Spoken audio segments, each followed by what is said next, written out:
Nous allons lire du Nouveau Testament.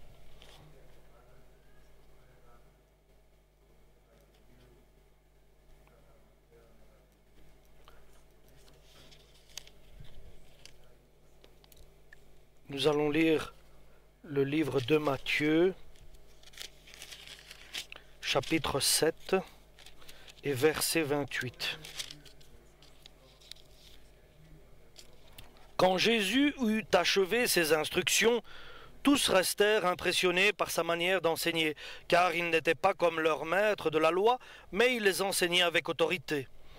Jésus descendit de la montagne, et une foule de gens le suivirent. Alors un lépreux s'approcha, se mit à genoux devant lui et dit : « Maître, si tu le veux, tu peux me rendre pur. » Jésus étendit la main, le toucha et déclara : « Je le veux, sois pur. » Aussitôt l'homme fut purifié de sa lèpre.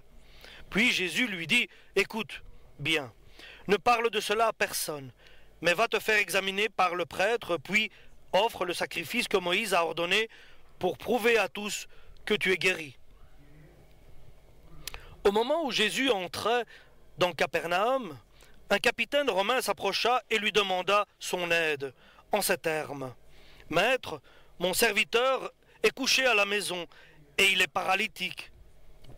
paralysé et souffre terriblement. » Jésus lui dit : « J'y vais et je le guérirai. » Mais le capitaine répondit : « Maître, je ne suis pas digne que tu entres dans ma maison, mais il suffit que tu dises un mot et mon serviteur sera guéri. Je suis moi-même soumis à mes supérieurs et j'ai des soldats sous mes ordres. Si je dis à l'un va, il va. Si je dis à l'autre viens, il vient. Et si je dis à mon serviteur fais ceci, il le fait. » Quand Jésus entendit ces mots, il fut dans l'admiration et dit à ceux qui le suivaient : « Je vous le déclare, c'est la vérité. Je n'ai trouvé une telle foi chez personne en Israël. Je vous l'affirme, beaucoup viendront de l'Est et de l'Ouest et prendront place à la table dans le royaume des cieux avec Abraham, Isaac et Jacob.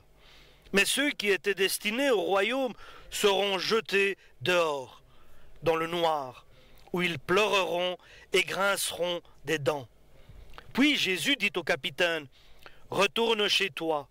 Dieu t'accorde ce que tu as demandé avec foi. » Et le serviteur du capitaine fut guéri à ce moment même.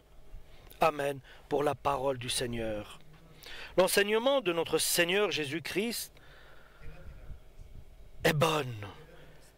Elle est bonne à écouter et à croire.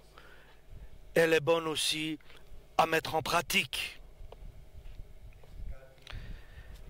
Mais elle a quelque chose qui attire le cœur des gens sincères. Cette parole agit et fait que l'homme accepte celui qui est sincère. Et les résultats, les conséquences sont que Jésus a été envoyé comme serviteur sur la terre pour apporter les paroles du Tout-Puissant Dieu éternel, béni soit son nom. Et le Père a envoyé Jésus, son Fils, comme serviteur. Il dit : « Voici mon serviteur que j'envoie. » Celui qui est élu, que j'ai choisi, et il va annoncer le jugement aux nations. Et quelles sont les caractéristiques du serviteur ? La première chose est d'être serviteur. Comme le Père m'a envoyé, moi je vous envoie aussi. Mais il n'envoie pas des maîtres, mais des serviteurs. Et le serviteur a des caractéristiques bien distinctes. Je crois que vous êtes des serviteurs. Ce qui est important, c'est que Dieu, avec sa parole, qu'il révèle que tu es un serviteur. Car si tu n'es pas un serviteur, tes paroles n'auront pas d'effet. Et les caractéristiques, nous avons dit, ce sont les suivants. Il ne va pas crier, il ne va pas se mettre en colère. Quoi qu'il arrive, il va rester dans la paix de son Seigneur. Il ne se met pas en colère, il ne se fâche pas. Il est humble et dans la paix du Seigneur. Il ne criera pas. Il ne va pas se mettre dans la peine. Et troisième caractéristique, et sa voix ne sera pas entendue partout. Il ne va pas mettre sa personne devant. Il ne va pas être prétentieux. Il y a trois caractéristiques principales du serviteur qui définissent le serviteur. Il est humble, il ne se met pas en colère, il est patient, il ne se plaint pas et il est dans l'humilité. Il ne met pas sa personne devant, il n'élève pas sa propre personne, il ne s'auto-justifie pas. Et cela, ce sont les trois caractéristiques. Et Dieu est avec lui. Il est celui qui est choisi de Dieu. Il est élu. Et Dieu met son Saint-Esprit en lui pour qu'il puisse annoncer sa parole. Et je répète, trois sont les caractéristiques. Il est humble, il ne se met pas en colère, il ne crie pas.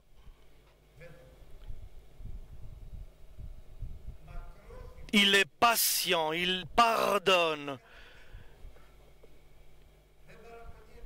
Il ne se plaint pas. Il n'a pas d'amertume et de rancœur. Et il est humble. Il ne veut pas élever sa personne devant les autres. Il ne veut pas se montrer, lui, mais la parole qu'il apporte. Lui, oui, il est prêt à être envoyé de la part de Dieu. C'est Dieu qui le choisit. Il voit dans son cœur qu'il est suivant sa volonté. Les serviteurs de Naaman étaient serviteurs. La servante qui était au service de Naaman et de sa femme était dans l'humilité. Elle ne se mettait pas en colère contre Dieu pour la situation dont elle traversait. Elle avait la foi en Dieu. Et je répète, trois sont les caractéristiques pour que Dieu te choisisse et qu'il t'envoie. Et ces trois caractéristiques, si quelque chose manque dans ces trois caractéristiques, c'est qu'il y a quelque chose qui doit être fait. Tu demandes la foi de Dieu, en Dieu. Dieu va être obligé de t'apporter la lèpre pour t'apprendre sa volonté. Il a la manière de te faire venir vers lui. Dieu cherche des serviteurs. Il cherche des serviteurs pour son œuvre. Il désire que toute l'Église se compose de serviteurs et de servantes sur lesquels il verse son Saint-Esprit pour qu'ils puissent prophétiser, transporter sa parole, la partager, la transmettre. Et celui qui n'accepte pas d'être serviteur de Dieu, Dieu le met de côté. Car nous savons que quelqu'un qui ne veut pas faire la volonté de Dieu n'est pas apte à être au service de Dieu. Et Dieu a la manière de nous faire revenir, de nous corriger de nos erreurs. Et dans les églises de l'Apocalypse que nous avons lues, notre Seigneur utilise cet esprit-là. Il utilise la cloche. Il dit beaucoup de choses bien pour beaucoup, mais il utilise quand même une alarme pour remettre ceux qui se sont égarés d'être serviteurs, comme par exemple, tu as laissé ton premier amour, et ou ailleurs où il dit, tu dis que tu es riche et où tu n'as pas de patience à Smyrne, à l'église de Smyrne. Ce sont des sons de cloche pour dire attention. Et si tu ne te corriges pas, je vais te rejeter.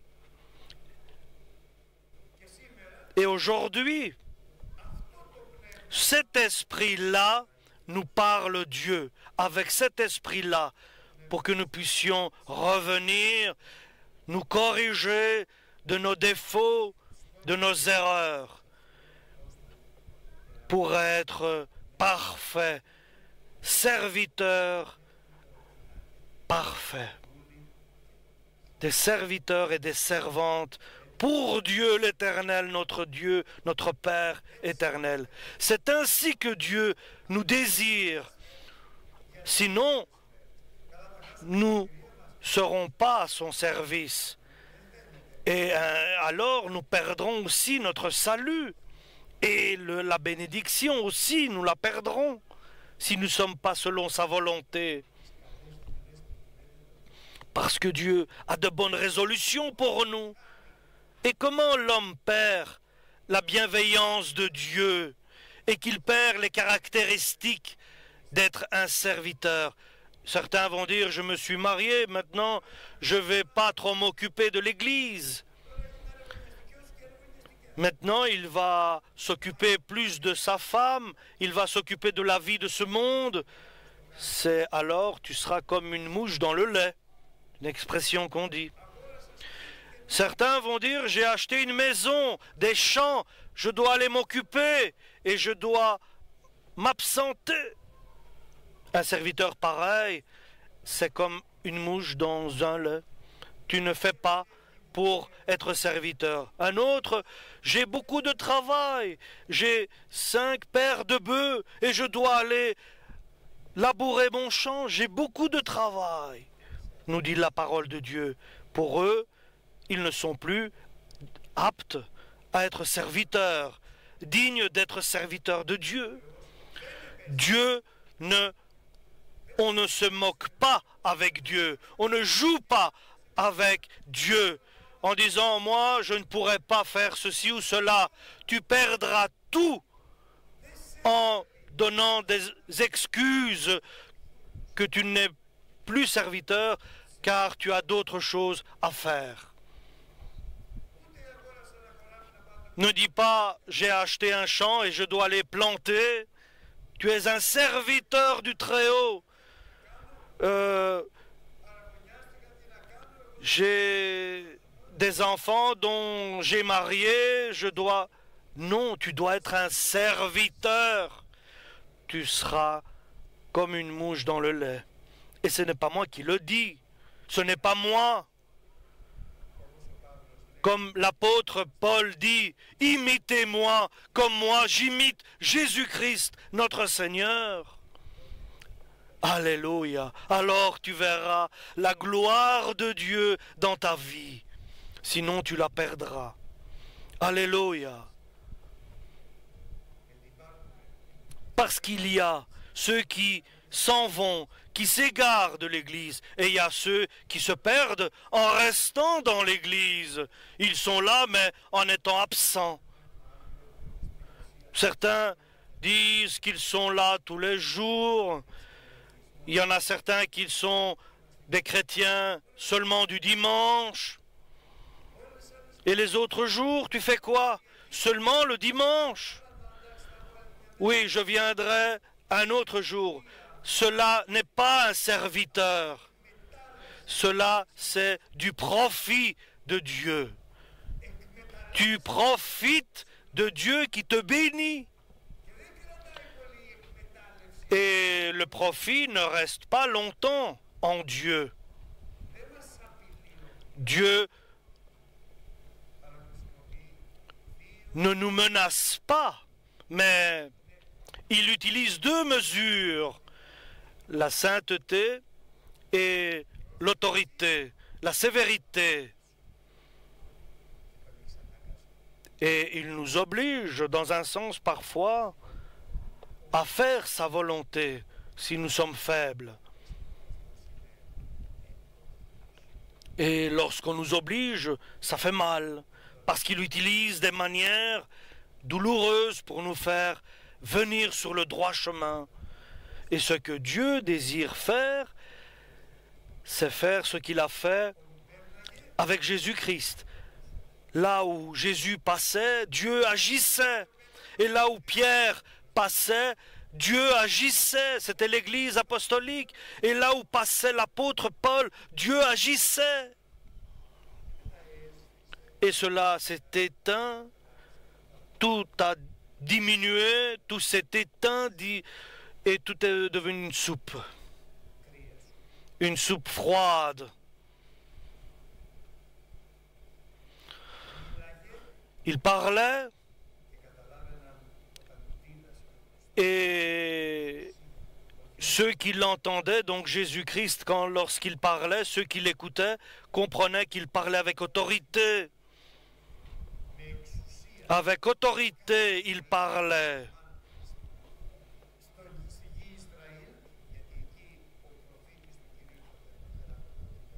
Si Naaman était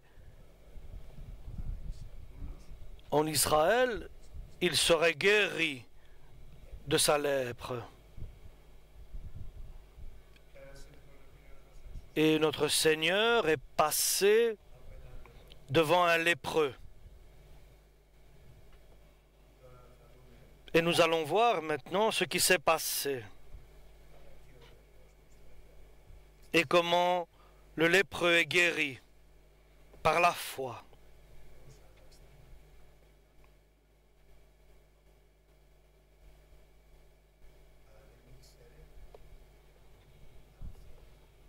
Et le lépreux ne savait pas si Jésus le veut. Je sais que tu peux, mais est-ce que tu le veux? Est-ce que c'est ta volonté de me guérir? Certains, comme ici le lépreux, lui demandent. C'est le serviteur de Dieu.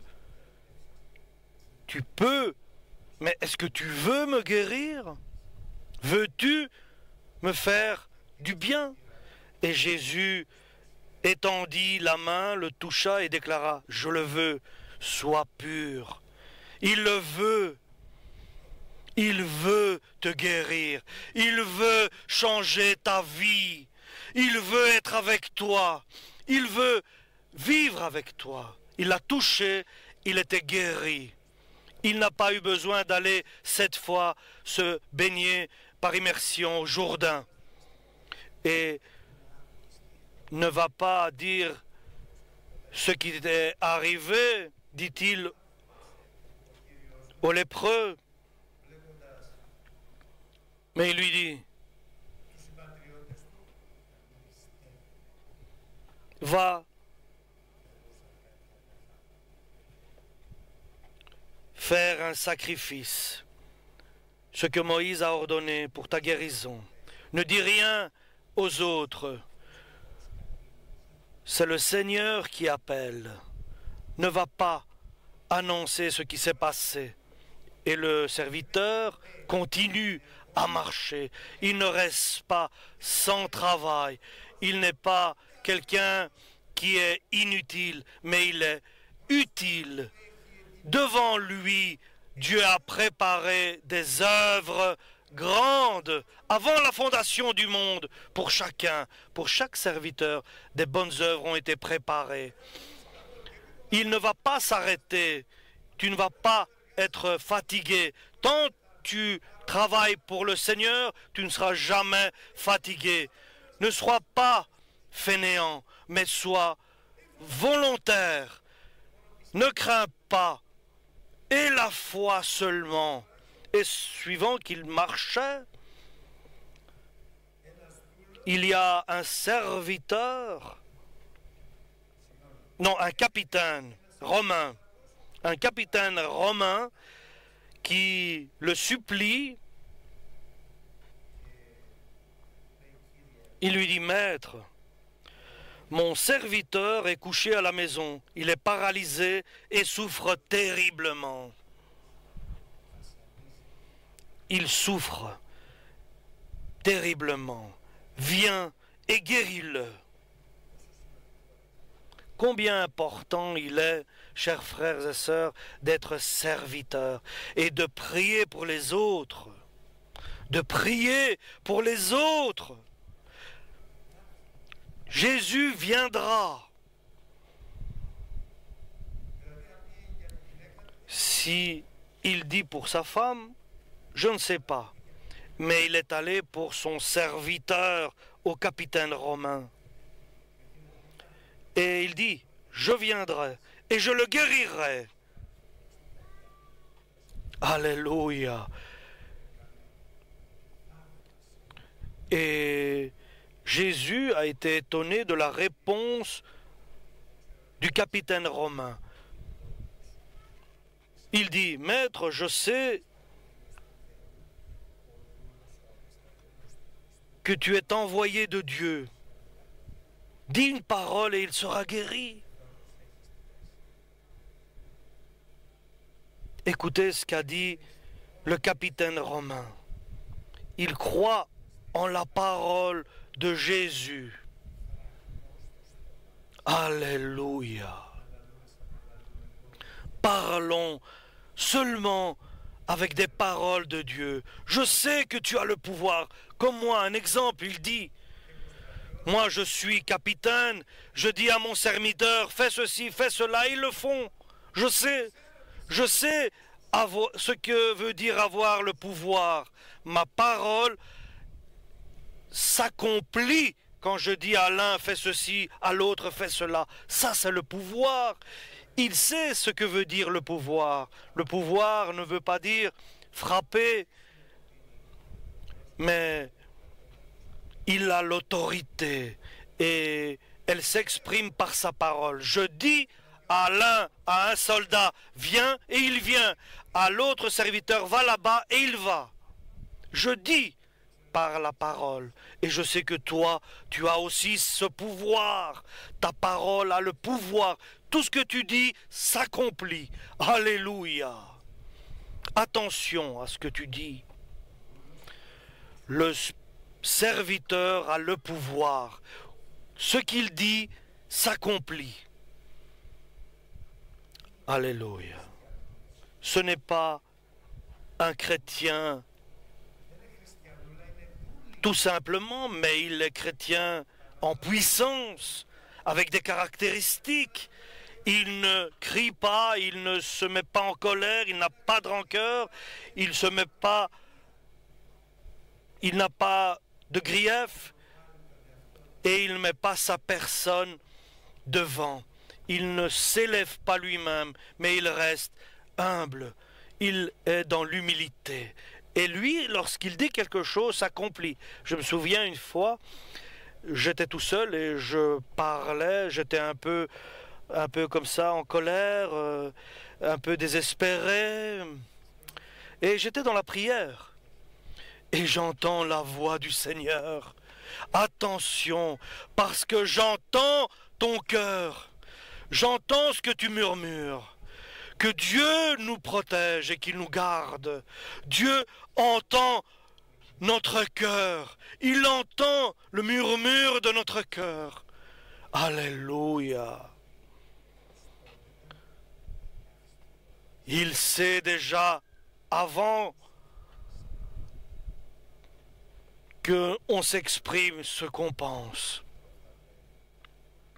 Alléluia. Nous ne pouvons pas nous cacher de ce que nous pensons, ce que nous disons. Et sous le sang de Jésus, j'ai trouvé grâce. Jésus t'entend. Jésus écoute ton cœur à cet instant. Alléluia. Cela n'est pas une menace, mais c'est une bénédiction. Il est partout. Il est Dieu. Il fera beaucoup plus de ce que tu peux imaginer. Seigneur, dis une parole. Dit ici le capitaine romain. Dis une parole parce que tu as le pouvoir. Ta parole a le pouvoir. Elle ne revient pas sans être effectuée, sans qu'elle agisse, sans qu'elle soit accomplie. Oui, la parole de Jésus agit. Quand tu pries pour le serviteur, et tu es un serviteur, Dieu t'écoute. Dieu t'entend. Et à cet instant-là, le serviteur de l'officier romain a été guéri. Il entre dans la maison de la belle-mère de Pierre, l'apôtre, Jésus-Christ. Elle souffrait, elle avait de la fièvre. Mais elle était une servante. Elle savait servir. C'est pour cela il n'a pas attendu que Pierre lui demande de guérir sa belle-mère. Et il n'a pas attendu que la belle-mère de Pierre lui demande d'être guérie. Mais de lui-même, il prend l'initiative.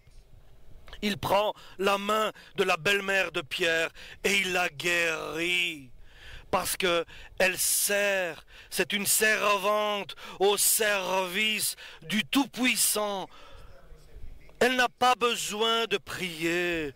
Personne n'a dit quelque chose pour la belle-mère de Pierre. Jésus-Christ qui est serviteur guérit la servante. Alléluia. De lui-même, il prend l'initiative. Et le miracle est absolu, est parfait, immédiat. Alléluia. Ce sont les dernières heures de la journée avant que tombe la nuit, les derniers instants avant l'obscurité, que cette obscurité envahisse l'humanité et le serviteur se métamorphose. Selon lorsque le matin est arrivé, on a amené beaucoup de démoniaques et de beaucoup de personnes qui souffraient, qui étaient malades. Et Jésus les a tous guéris. Alléluia. Et le soir, avant que vienne la nuit, ils avaient amené vers Jésus tous ceux qui souffraient. Et il les avait tous guéris. Alléluia. Dieu a guéri chacun séparément. Lorsque viendra l'obscurité, avant l'obscurité, donc la grande gloire de Dieu se révèle avant que vienne l'obscurité. Tous ceux qui étaient démoniaques étaient guéris, libérés. Et tous ceux qui étaient paralytiques étaient guéris pour que s'accomplisse ce qui a été écrit. Ce qui était écrit, que s'accomplisse la parole de Dieu, que lui a pris sur lui nos souffrances, s'est chargé de nos douleurs, de nos souffrances et de nos blessures. Il les a pris sur lui. La parole doit s'accomplir, chers frères et sœurs.